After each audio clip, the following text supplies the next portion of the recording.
네팔의 숲속에 살고 있는 코뿔소가 가장 좋아하는 것은 트레비아라고 하는 열매입니다. 다른 동물들은 별로 좋아하지 않는데 이 트레비아 나무의 열매는 네팔의 숲속에 사는 코뿔소가 가장 좋아하는 열매입니다.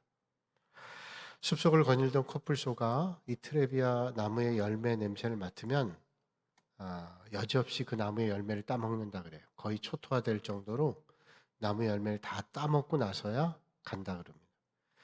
트레비아 나무의 열매로 생각해 보면 참 기가 막힌 일입니다. 열매를 맺고 이제 풍성케 되는 그 순간에 코뿔소를 만나면 다 열매를 뺏기죠. 그런데 여기에 생명의 역사가 나타납니다. 코뿔소의 뱃속에 들어간 트레비아 나무의 열매는 다 소화가 돼 없어지지만 씨앗은 소화가 되지 않아서 그 다음날 배설물과 함께 배출이 됩니다. 그런데 그 배설물로 된 씨앗이 배설물을 거름으로 해서 자라게 되죠. 그래서 또 열매를 맺게 됩니다. 여기 놀라운 일이 있는데 나무가 빽빽한 밀림 숲속에서 트레비아 나무의 씨앗은 싹을 내기가 어렵습니다. 양지에 가서 싹을 낼 수 있는데 자기의 힘으로는 절대로 트레비아 나무의 열매 씨앗이 걸어갈 수가 없어요. 그러니까 양지로 갈 수 없습니다. 그런데 놀랍게도 이 코뿔소가 그걸 먹고 소화시키고 배설을 해서 양지에서 싹을 틔우게 되는 거죠. 이게 자연의 심리고 섭리고 하나님의 놀라운 신비입니다. 아무 짐승도 그 열매를 좋아하지 않는데 코뿔소만은 그 열매를 좋아해요. 그래서 그런 열매를 맺게 되죠.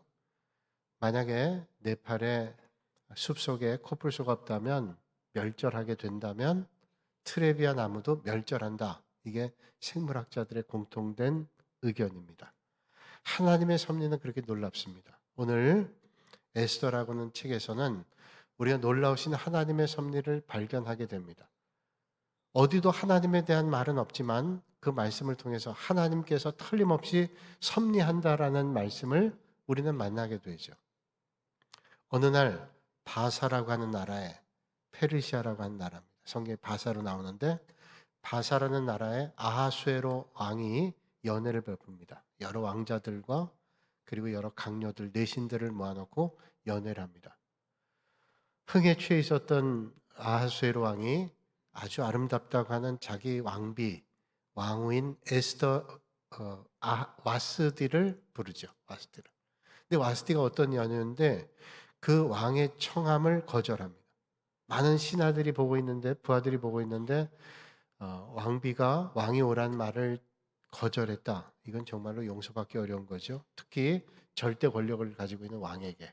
결국 이 문제 때문에 와스디가 폐위가 됩니다. 그리고 바사가 다스리고 있는 나라에 가장 예쁘다고 하는 사람 가운데 예쁘다는 사람을 왕으로 세우는데 그게 바로 유다 민족이었던 에스더라고 하는 사람입니다.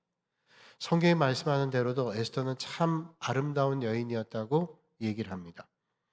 아주 완벽한 아름다움을 가지고 있어요. 이 완벽한 아름다움은 사람의 얼굴과 외모만 가지고는 완벽하다고 얘기하지 않습니다. 그래서 성품이나 그의 뿜어져 나오는 그런 모습들이 아름다웠다라고 이야기할 수가 있습니다.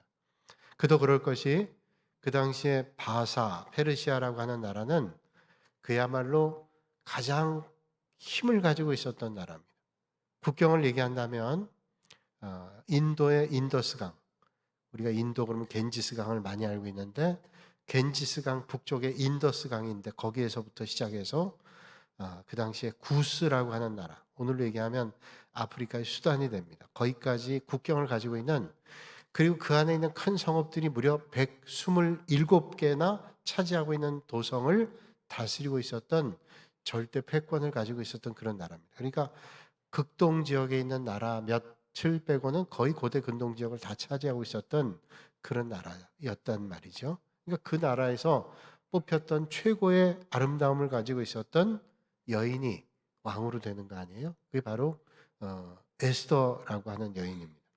그러니까 그 도성의 외적인 미모뿐 아니라 그의 성품이나 모든 것들이 흠없는, 티 없는 그런 여인이었다. 우리는 추정해 알 수가 있습니다. 에스더는 바벨론으로 끌려갔던, 그러니까 바사나라 전에 패권 가지고 있었던 바벨론으로 끌려갔던 에스더의 부모의 손에 이끌려서 바벨론에 갔습니다. 바벨론에서 어머니 아버지는 다 세상을 떠나고 어린 에스더가 외삼촌 모르드게의 손에 의해서 사촌 오빠죠. 사촌 오빠인 모르드게의 손에서 자랐습니다. 에스더 2장 7절 말씀에 의하면 이 모르드게가 어떻게 에스더를 키웠는가 하면 자기 딸과 같이 키웠다, 그렇게 말씀하고 있죠. 그러니까 정말로 사촌 오빠이긴 하지만 딸같이 키웠던 그런 아이가 바로 에스더였습니다. 그 에스더가 왕후가 됐어요. 유다 민족의 왕후가 됐습니다. 대단한 일이죠. 이 왕비가 되고 4년쯤 지난 다음에 이야기가 오늘 말씀입니다.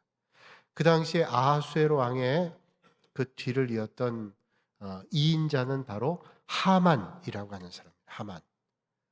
그 하만이라고 하는 사람이 왕을 미혹을 해가지고 유다 백성들을 제거하는 법령을 요구합니다. 그 허락을 받게 돼요.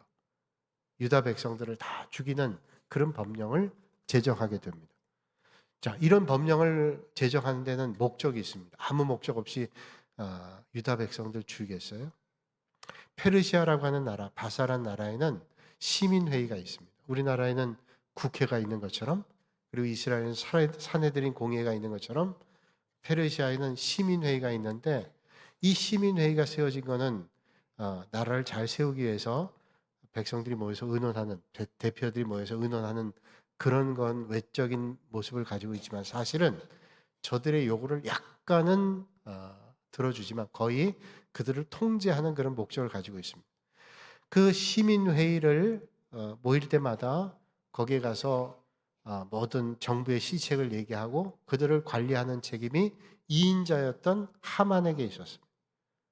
어느 날 하만이 시민회의에 들어가니까 여느 때와 똑같이 모든 사람들이 다 일어나서 하만에게 머리를 숙이고 절을 합니다. 오랜 시간 머리를 숙이고 절해요. 그런데 유독 모르드게라는 사람은 절하지 않습니다. 다 절하는데 페르시아라고 하는 강대국의 2인자인 하만에게 다 고개 숙여 절하는데 모르드게라는 유다 백성의 지도자는 절하지 않는 겁니다. 눈밖에 났죠. 괘씸하다. 그런 생각을 가지고 이런 법령을 제정한 첫 번째 이유입니다. 우린 때때로 생각합니다. 우리가 어떤 문제를 만날 때 뭐 인간관계 훼손되거나 아니면 영적인 삶의 자리에서 어려움을 만나거나 이런 것이 뭐 대단한 것 때문에 생기는 게 아니라 어떤 때는 정말 사소한 문제, 그냥 쓱 스쳐 지나갈 만한 문제로 큰 문제가 야기될 때가 있습니다. 어떤 때는 사소한 문제가 큰 일을 야기하게 될 때가 있죠. 제가 가끔 말씀드리는데 탐험가인 바비 리치라고 하는 사람이 있는데, 이 바비 리치라고 하는 사람은 아주 탐험 정신, 모험 정신이 뛰어난 사람입니다. 이 사람이 한 것 가운데 하나는 뭐냐면 미국과 캐나다 접경에 있는 나이아가라 폭포가 있잖아요. 나이아가라 폭포가 얼마나 높고 높습니까? 거기서 떨어지면 사람이 죽을까 하는 궁금한 마음을 가졌어요. 그래서 한번 거기 뛰어보아야 되겠다 생각하는데 맨몸으로 뛸 수는 없고요. 그럼 살아나기 힘들고. 그래서 어떻게 할까 하다가 오크통이죠. 나무 통에 이불이나 뭐 여러 가지를 넣고 안전장비를 다 해놓고 위에서 떨어뜨렸어요. 근데 손끝 하나 안 다쳤습니다. 몇 번을 해도 안전하게 내려왔어요. 대단한 사람. 얼마나 철저하게 준비했는지. 그래서 나이아가라 폭포를 떨어졌는데 산 사람이 바비 리치라는 사람이에요. 그런데 이 사람이 거기서 떨어진 지 얼마 안 되고 몇 년도 안 됐어요. 그런데 동네에서 길을 가다가 바나나 껍질을 밟고 죽었다 라고 하는 사실. 참 웃긴 얘기죠. 그 높은 데서 뛰어내렸던 그 사람, 몇 번 뛰어내려서 안전했던 그 사람이 동네에서 아무 생각 안 하고 지나가다 바나나 껍질을 밟고 죽었다. 그래요. 우리 사람이 어려움 만나는 게 뭐 대단한 일이 아닙니다. 여러분, 하늘 날아다니는 쇳덩어리 비행기가 추락하는 게 뭐 대단한 기류 때문에 그렇지 않아요. 사실 큰 사고는 볼트 너트 하나 조이는 게 느슨했거나 아니면 날아다니는 새가 엔진에 들어가서 엔진이 과열돼 터질 때 그런 사고가 일어날 때 많아요.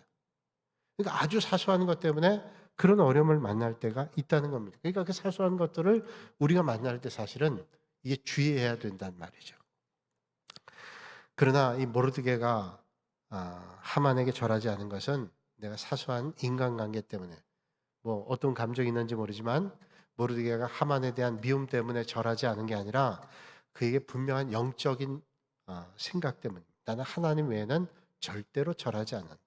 어떤 최고의 권력 가지고 있다 할지라도 하나님 외에는 절대로 난 절하지 않는다. 이런 신앙적 자세, 강직한 겁니다. 사람을 내가 더 의식하기보다는 하나님 의식하겠다는 거예요. 이게 쉽지 않죠. 작은 문제지만 이 문제가 그에게 상당히 어려운 일을 만나게 했고 유다민족 전체가 어려움 만나게 되죠. 때때로 우리는 올바르게 살려고 하다 어려움 만나는 경우가 많습니다. 바울과 실라가 복음 전하잖아요. 복음 전했는데, 그래서 복음 전하다가 귀신 들린 자를 고쳐줬는데 그 일 때문에 고발을 당하기도 하고 얼마나 많은 매를 맞았어요. 그리고 감옥에 갇히고 착고에 갇혔어요. 꼼짝 못하게 됐어요. 그걸로 끝났냐? 성경은 말씀합니다. 한밤중에 바울과 실라가 기도하고 하나님을 찬송하며 죄수들이 듣더라. 이에 갑자기 큰 지이 나서 옥토가 움직이고 문이 곧 다 열리며 모든 사람이 메인 것이 다 벗어진지라. 자, 하나님이 기뻐하신 일들 했는데 감옥에 가서 매를 맞고 착고에 채워졌어요. 그걸로 끝난 게 아니라 하나님이 역사하지. 옥문이 열리고 터가 흔들려서 감옥에 있던 사람이 다 풀려나요. 그렇다면 그런 하나님이 더 일찍 개입하실 수 없었을까요? 하실 수 있었을 거예요. 그러나 하나님은 하나님의 때 놀라운 일을 이루시기 위해서 어떤 때는 기다리십니다. 우리가 힘들고 어려워도 기다리게 하세요. 그 일을 통해서 하나님의 더 큰 역사를 이루게 되죠. 어떤 생물학자가 개미를 연구하는데 참 개미가 이해할 수 없는 것은 자기 몸보다 수십 배, 수백 배 되는 볏짚이죠. 그 짚을 이고 가는 거예요. 야, 저 얼마나 힘들까 보는데 힘들지만 갑니다. 그러다가 도로에 조금 상처난 부위가 있죠. 사람은 아무것도 아니지만 개미에겐 너무너무 큰 낭떠러지 같은 그런 구렁입니다. 그런데 개미가 한참을 생각하는 것 같더니 그 볏짚을 거기에 깔아놓고 그걸 다리 삼아 건너더래. 그때 생각했답니다. 그렇게 힘겨웠던 짐이 아니라 이 구렁에는 다리가 된다라는 사실을 발견했어요. 그렇죠? 때로 우리가 고난과 같은 큰 짐을 지고 갈 때 있습니다. 왜 나에게 하나님 이런 고난과 같은 짐을 주나 그런 생각할 때 있어요. 그러나 그건 지금 내 생각일 뿐이죠. 얼마 지나지 않아 그 짐이 내게 다리를 건너게 하는 아주 좋은 역할을 할 때가 있단 말이죠.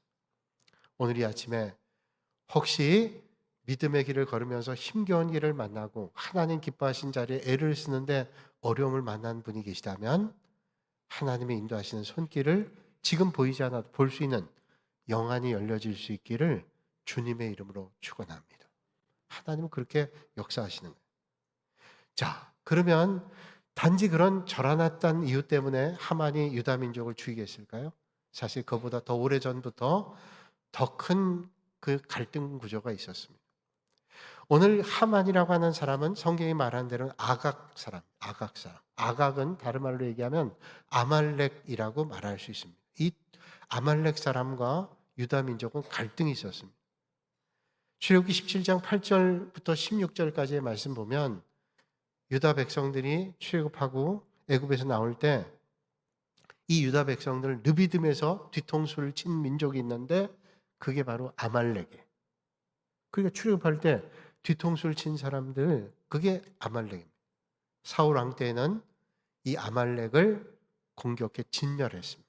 그러니까 민족적으로 그런 갈등이 있었단 말이죠. 영원히 적대적 관계, 어떤 의미에서 우리가 한국과 일본이 그런 민족적 감정을 가지고 있는 그런 감정이 아마 있었을 거예요. 이제 법령이라고 하는 게 유다 민족을 멸절하는 법령이 12월 13일 되면 시행이 되게 됩니다. 이때 모르드게가 당시에 왕비였던 에스더에게 도움을 청한다는 건 너무도 당연한 일일 거예요. 그래서 모르드게는 사람을 보내서 에스더에게 도움을 요청합니다. 네가 왕비가 된 것은 너만 안일하기 위해서, 평안하기 위해서 왕비가 된 게 아니다. 네가 왕궁에 있다고 평안할 줄 안다면 그 오산이다. 네가 이 기회에 도와주면 너에게 큰 덕이 될 거지만 만약에 돕지 않는다면 하나님께서는 하나님의 백성이 유다 백성을 돌볼 거야. 너는 이 일에 우리에게 도움을 주는 것이 좋을 것이다. 이렇게 협박은 아니고요. 그게 네가 사명이야. 네가 이때를 위한 거다라고 영적인 눈을 열게 하는 거죠. 에스더가 대답합니다. 내가 왕에게 부름 받은 지가 30일이 넘었다. 이미 30일이다. 그 말은 뭐예요? 내가 왕비지만 왕이 불러서 왕을 만난 지가 30일 넘었다. 이 말은 왕이 나를 지금 좋아하는지 싫어하는지 알 수도 없고 내가 왕 앞에 나갈 수 없다라는 거예요. 그랬더니 모르드게가 네가 왕비 된 건 이때를 위함이라 라고 얘기를 하죠. 그러니까 죽음을 각오한 결단. 아니 왕비가 왕을 만나러 가는데 뭘 그 죽음까지 결단해요. 그건 모르는 얘기죠. 17절의 말씀 이하의 말씀 보면 왕이 신하들과 왕의 각 지방 백성이 다 알거니와 남녀를 막론하고 부름을 받지 아니하고 안뜰에 들어가서 왕에게 나오면 오직 죽이는 법이요. 왕이 그 자에게 금규를 내밀어야 살 것이라.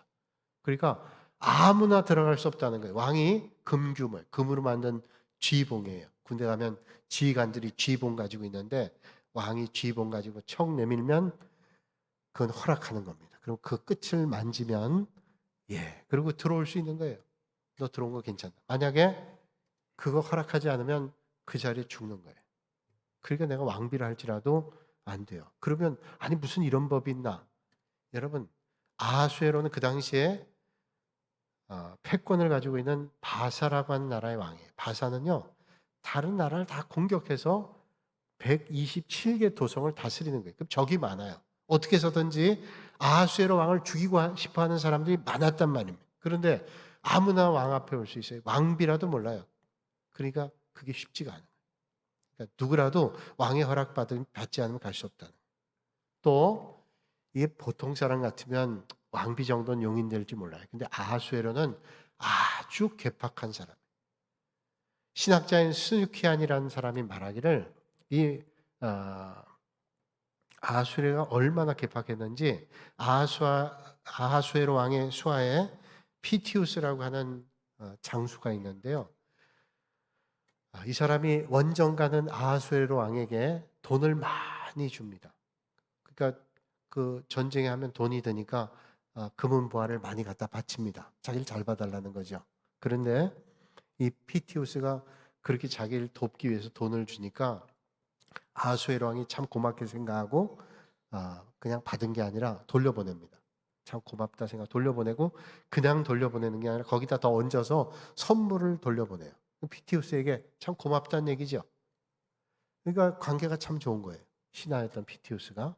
한 번은 피티우스 아들이 극렬한 전쟁터에 나가게 돼서 피티우스가 아하수에르 왕의 요청을 합니다. 제 아들이 전쟁터에 나가게 됐는데 전쟁터에 좀 나가지 않게 해달라고 그렇게 요청을 했는데 그 말을 듣고 아하수에르 왕이 어떻게 했는가 하면 그 피티우스의 아들을 둘로 잘라가지고 전쟁터에 나가는 군인들 그 가운데를 갈라 질러 가게 해요. 그러니까 시신나눠. 얼마나 잔인한 일이에요. 아니 그전엔 그렇게 좋다가 전투에 자기 아들 내보내지 않게 좀 도와달라고 하니까 그런 일을 벌였어요. 아주 잔인하죠. 이해할 수 없는 사람.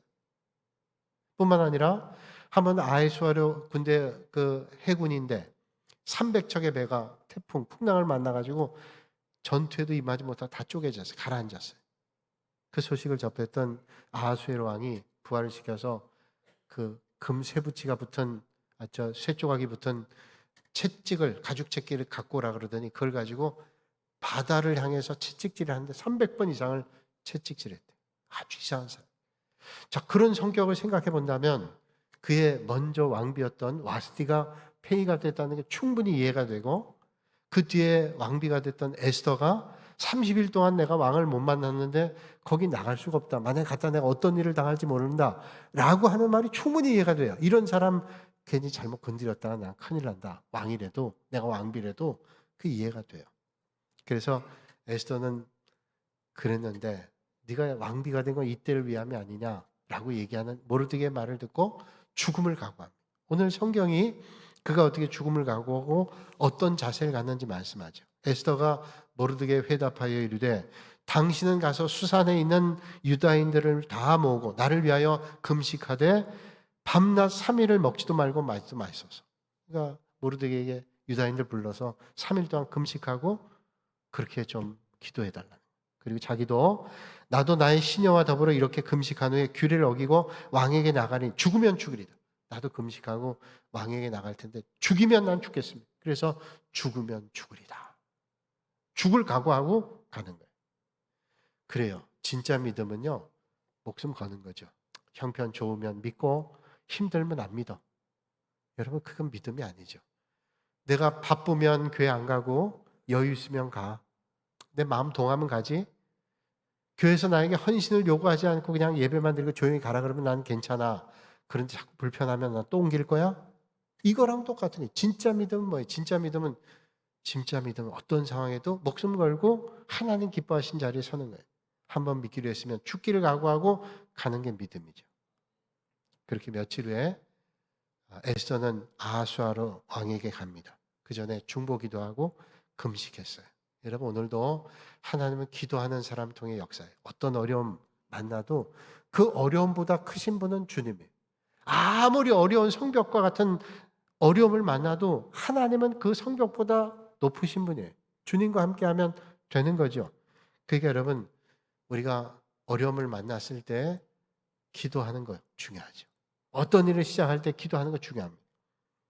제2차 세계대전 때 영국 하원에서 전쟁을 어떻게 치러야 되는가를 가지고 수기했습니다. 많은 하원 의원들이 모여서 이제 토론했어요. 그때 참석했던 처칠 수상 머리를 숙이고 있었습니다. 엎어져 있었어요. 하원 의장이 화가 났어요. 아니, 수상이란 사람이 머리를 숙이고 저렇게 졸고 있나. 그래서 그 고태를 치면서 얘기했어요. 아니, 그 처칠 수상께서는 지금 중요한 일을 이렇게 의논하는데 거기서 졸고 있으면 되냐. 처칠이 눈을 뜨고 얘기합니다. 아니, 무슨 소리 하냐. 내가 졸고 있다니.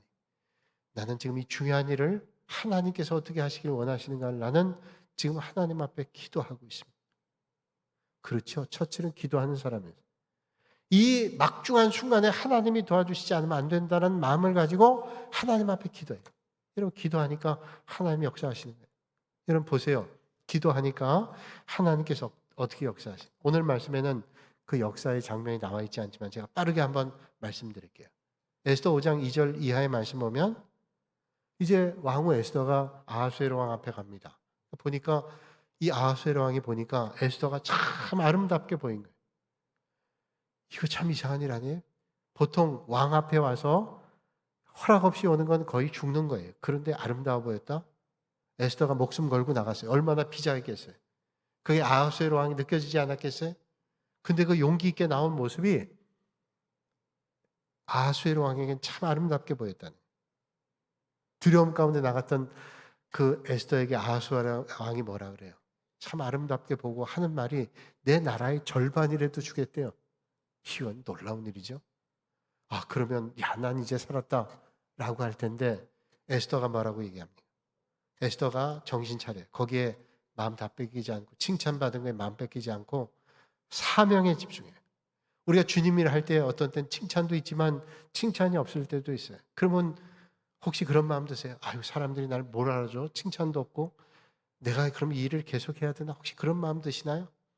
그때 여러분 사명을 집중해야 돼요. 내가 사람들 칭찬이 이렇든 어떻든 내가 해야 될 사명이니까 이걸 집중해야 돼요. 에스더는 그 사명을 붙잡았어요. 사명에 집중해가지고 아하수에로 왕에게 얘기하는 거예요. 임금님, 제가 오늘 밤에 임금님 위해서 연회를 열 겁니다. 오늘 밤에. 그러니 임금님도 오시고 하만도 데리고 오십시오. 총리니까. 그날 밤에 연회가 열렸어요. 아하수에로 왕이 하만 데리고 왔습니다. 또 아하수에로 왕이 에스더를 보니까 얼마나 아름다웠는지 참 아름답다 그러면서 하는 말이 나라의 절반이라도 주겠다고 몇 번을 얘기하는 거예요. 아, 좀 주고 얘기를 하지. 몇 번을 주겠다는 거예요. 완전히 하나님이 하시는 거죠. 그게 이쁘다고 얘기하는 거예요. 그러니까 또 에스더는 사명의 사람이에요. 내가 죽으면 죽으리라고 한 사람이에요. 그러니까 아하수에게 얘기합니다. 내일 밤에 또 연회 열 겁니다. 임금님 위해서. 그러니까 내일 밤 참석해 주십시오. 라고 얘기했어요. 드디어 이제 내일 밤을 앞둔 그 전날 밤입니다. 그날 밤에 아하수에로 왕이 밤에 잠이 오질 않은 거예요. 왜 밤에 잠이 오질 않았는지 몰라요. 잠이 오질 않아요. 그래서 잠이 오질 않아가지고 자기 신하를 불러서 역대 일기를 가져오라는 거예요. 역대 일기 뭐냐? 역대 왕들의 역사를 쭉 적은 건데 역대 일기를 가져와서 읽어주라는 거예요. 그거 들으면서 자겠다는 거죠. 그날 밤 잠이 안 왔어요. 길고 긴 밤 지루한 그 시간에 신하가 역대 일기를 갖고 와서 척 펴서 읽었는데 이 읽은 부분이 모르드게에 대한 얘기가 나오는 겁니다. 아하수에로 왕은 그 모르드게가 자기를 죽이려고 했던 두 넷이, 오늘 성경의 말씀에 의하면 빅다나와 데레스가 아하수에로 왕을 시해하기 위해서 문전에 있던 넷이었는데 그걸 죽이려고 했던 걸 모르드게가 다 미리 알고 그 일을 막아낸 거예요. 그럼 하게 된 거를 알았어요. 근데 그때 상을 안 줬어요. 아니, 그렇게 훌륭한 일을 모르드게가 했는데 상을 안 준 게 역대기에 나와 있는. 역대일기를 보고 아이고, 이렇게 내 목숨을 살려준 게 모르드게인데 이 모르드게 상을 안 줬네. 그래서 내일은 상을 줘야 되겠다 생각했는데 아침 일찍 어전에 하만이 달려옵니다. 하만은 뭐예요? 이제 12월 13일 다가오니 이 법령으로 유다인들 말살 정책을 시행해야 되겠다. 그때 왕이 하만에게 얘기합니다. 왕에게 큰 은혜를 베푼 사람에게는 어떤 상을 줘야 되겠냐? 왕이 그 사람에게 어떤 상을 줘야 되겠냐 했더니 하만이 야, 이거 나한테 왕이 상을 주려고 그러는구나 생각하고는 얘기를 합니다. 예, 그럼 임금님이 입으시던 왕복과 또 왕께서 타시는 말과 그리고 왕의 왕관을 벗어가지고 왕이 가장 존귀하게 여기는 사람을 마부로 해가지고 그 사람, 상 받을 사람을 왕 옷을 입히고 왕관을 씌우고 왕말을 태워가지고 다니면서 이 사람 왕에게 존귀함을 받을 사람이라고 그렇게 사람들에게 얘기하고 오면 그게 큰 상이 될 겁니다. 자기인 줄 알았어요. 그랬더니 왕이 하는 말이 그 사람은 바로 모르드게다. 모르드게. 아니, 모르드게 내가 미워가지고 죽이려고 했던 그 민족을 다 멸절하려고 했던 그 사람인데 모르드게라고? 그래가지고 모르드게를 결국 자기가 그 일을 해야 되는 거예요. 그래서 그 사람을 왕복 입히고 왕말 태워가지고 왕관 씌워가지고 온 동네를 다 돌다. 얼마나 비참했을까요?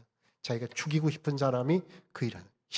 하나님이 얼마나 놀라우세요. 죽이려고 한 사람이 높임받아요. 이게 하나님의 나라에서 이루어진 일이에요. 여러분, 오늘 어떤 자리에 있다 할지라도 그런 하나님을 향해 믿음의 길을 걸어가면 하나님이 높여주세요. 내가 높여지려 그러면 참 그 모습 보면 우리가 불편하잖아요. 저 사람 저렇게 교만해가지고 안 높아져요. 아무리 높여질래도 그냥 겉으로는 높은 것처럼 해도 존중을 안 해요. 그런데 하나님이 높여주시니까요, 그걸 밟아 누리려고 했던 사람이 오히려 높여야 되는 거예요. 자, 그날 밤에 돌아왔어요. 그날 밤 연애가 벌어지죠. 그날 밤 에스더가 얘기한 대로 연애가 벌어지는데 에스더가 그때 모든 사실을 까발립니다. 이 법령 제정의 이유가 이렇고 이게 얼마나 악한 하만의 짓인지 모릅니다. 결국 모르드게를 매달으려고 하는 장대에 하만이 매달렸어요. 그래서 역사가 이루어지죠. 결국 그 팠던 함정에 하만이 빠지게 되는. 오늘 이 말씀을 간략히 봤지만 여기서 우리는 딱 한 가지를 발견하는데 하나님의 섭리는 놀랍다는. 우리가 눈에 보이는 게 아니라 눈에 보이지 않지만 하나님의 역사는 틀림없이 오늘도 이루어진다. 여러분, 술 취한 왕의 변덕이 와스티를 폐위하게 하고 하필이면 그 자리에 유다 민족의 여인이었던 에스더가 왕비가 되고 또 그 죽음을 각오했던 에스더가 죽을 수도 있어요. 왕 앞에 나가면. 그런데 어떻게 그날 왕이 얼마나 에스더가 예뻐 보였는지 아름다워 보였는지 마음의 감동을 받게 되고 연애를 몇 번씩이나 하게 되고 그 연애를 앞둔 그날 밤에 하필이면 아하수에로 왕이 잠이 오질 않아서 그 많은 책 가운데 역대 일기를 읽게 하고 하필이면 신하가 펼쳤던 그 책에 모르드게가 얘기가 나오고 모르드게가 상을 받고 이렇게 하만의 그 계략이 무너지는 그걸 보게 되면 딱 하나의 대답이죠. 하나님께서는 오늘도 분명하게 믿음의 사람들 가운데 역사하시고 섭리하신다. 우리 눈에 보이는 건 그렇지 않게 보인다 할지라도 하나님의 손길은 틀림없이 오늘도 하나님의 역사 가운데 이루어진다라고 하는 것을 우리에게 말씀해 주고 있습니다. 그러므로 여러분, 그 하나님의 역사 앞에 섭리 앞에 아름답게 쓰임 받으시는 여러분들이 되시기를 주님의 이름으로 축원합니다. 반전이라는 게 있어요. 반전. 영화나 소설 보면 반전이 이게 참 재밌잖아요. 운동도 반전이 있을 때 재밌죠. 우리가 골을 몇 골 먹었는데 마지막에 몇 골을 몰아넣어가지고 이거 뭐 대단해. 권투도 막 하다가 얻어맞는데 이게 도저히 안 되겠다는데 갑자기 일어나가지고 상대방을 두들겨서 이기는 반전 대단합니다. 옛날에 파나마에서 홍수환 선수하고 카라스케하고 권투할 때 몇 번을 넘어져. 야 이거 끝났구나. 이제는 차 그럴 때 홍수환이 벌떡 일어나가지고 한 방이 한 방, 두 방도 아니고 한 방으로 카라스케를 쳤는데 움찔움찔하더니 뒤로 자빠져 못 일어나. 이게 한 방 역전 아니에요. 멀리 갈 거 없어요. 군산상고. 하여튼 이게 반전이 참 놀라운 거예요. 여러분 믿음의 세상도 마찬가지예요. 하나님이 역사하시면 그런 반전이 얼마든지 일어나는 거예요.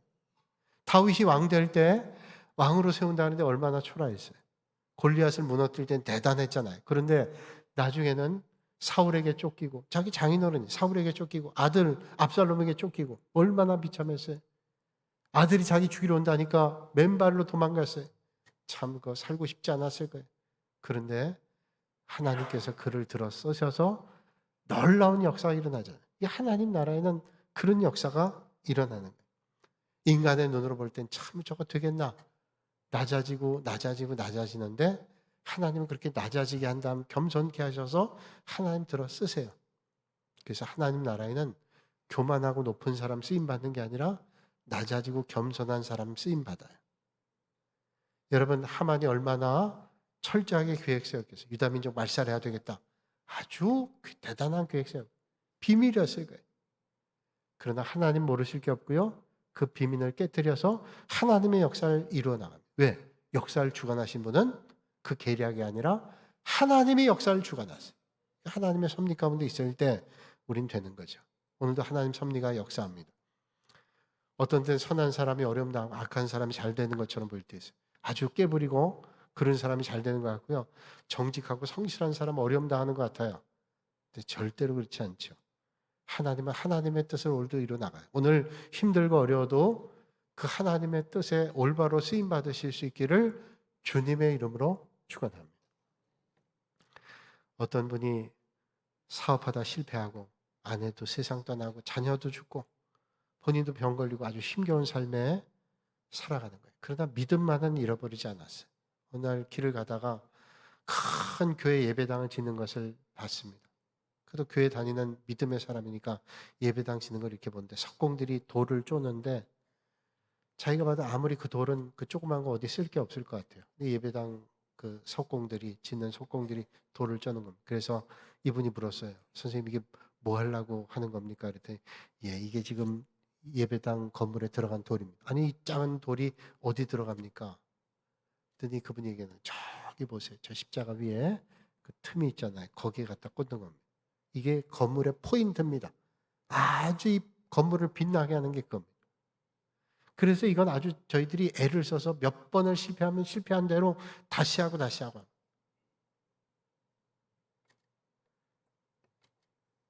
그 얘기를 듣고는 이 사람이 눈물을 훔치는 거예요.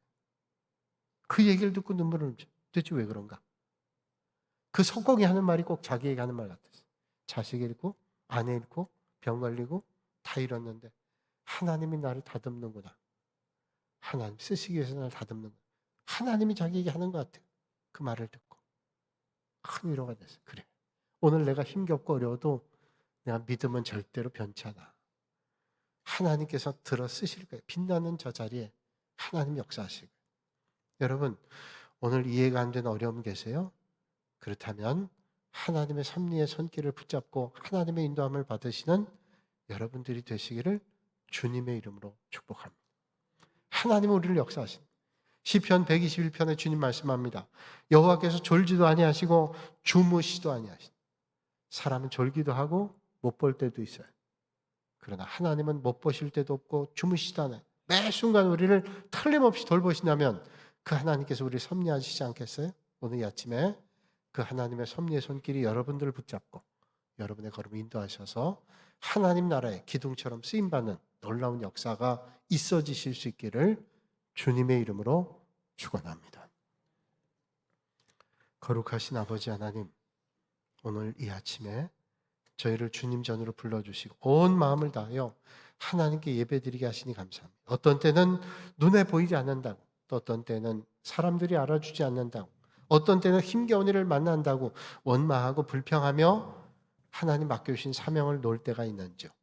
다시 주님 맡겨주신 사명을 붙잡고 하나님 주실 칭찬을 기대하며 주님 기뻐하시는 믿음의 자리에 설 수 있는 저희들 모두가 되게 하여 주시옵소서. 예수님의 이름으로 기도하옵나이다. 아멘.